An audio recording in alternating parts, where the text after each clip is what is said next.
Now, the other thing I like to talk about is course flexibility and the way we adapt to the learner. And again, I get technical, I use all the jargon, but we have our coworkers in class. We want it to be meaningful for them. We want to be able to adapt to where they are. How do you approach that? Yeah. So I think it's just staying focused on what the objective is, and then reimagining another way to have people get it, be able to test their understanding of it while you're still with them, and then to do something. So the doing something can be in the virtual space, but it also can be outside. I do one of my favorite programs had an activity with cards, and people would pick cards and they would keep some of them and then they would give some away. And obviously we can't do that when we're thousands of miles apart.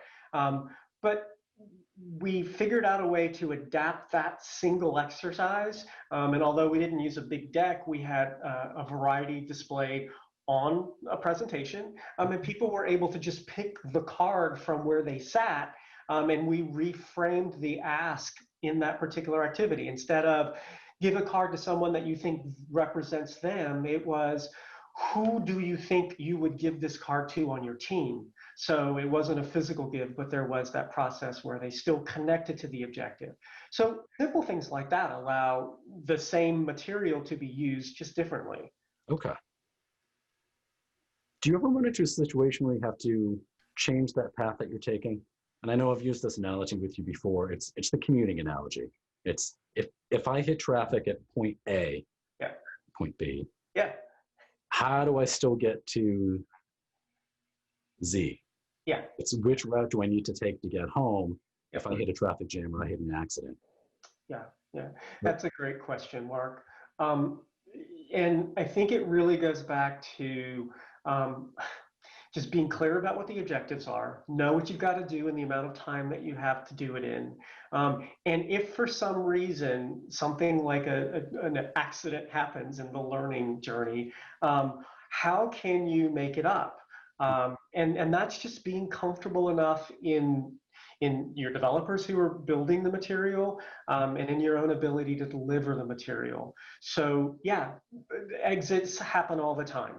It's staying clear to the pulse of the room, asking questions, listening to what people are saying and what they're not saying, and that can be done virtually as well.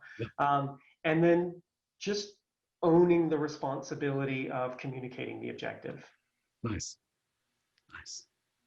Mark, if I could, I'm going to flip the microphone now and ask you a question. As someone I'm someone who primarily delivers. You're someone whose primary responsibility in the relationship is the design and the development.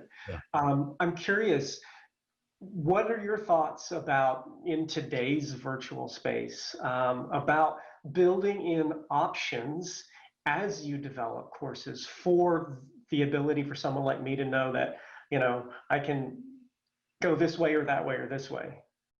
For me, I've always kept the area of options more informal. It's conversation with the subject matter expert saying like, okay, I'm relying on you to know where people go wrong. I'm relying on your expertise of the subject matter, but also the years of experience of teaching it.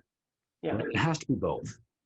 So I'll say, here's the design, here's us trying to teach it in a way that makes it more easily learned. So we're taking advantage of all the research into learning theory, but now I really need you to know where people go wrong.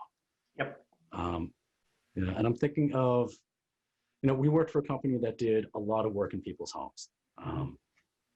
And there's not always a script for that. Sometimes it's extra practice. Sometimes it's teaching something a different way. Sometimes it's just explaining more about the why you do something a certain way. Right. You're going to have learners who have a lot of background who don't need the extra explanation. Then you're going to have people who are new to an industry who need all of that extra explanation and need to understand the why because they've never been taught it. Right? Yep. And that's just that teacher in the room understanding where those learners are. Yeah.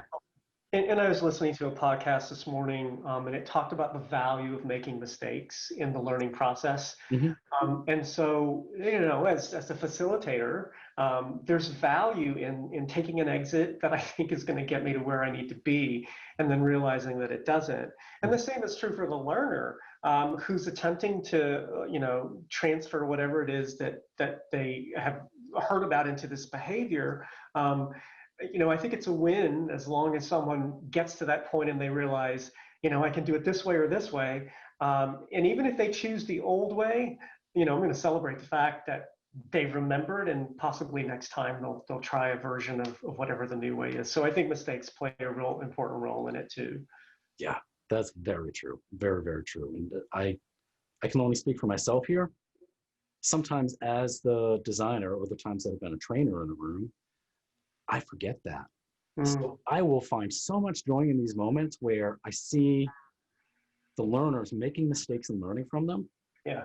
Because it's fun to see that. It's really fun to see somebody go down the wrong path and self-correct.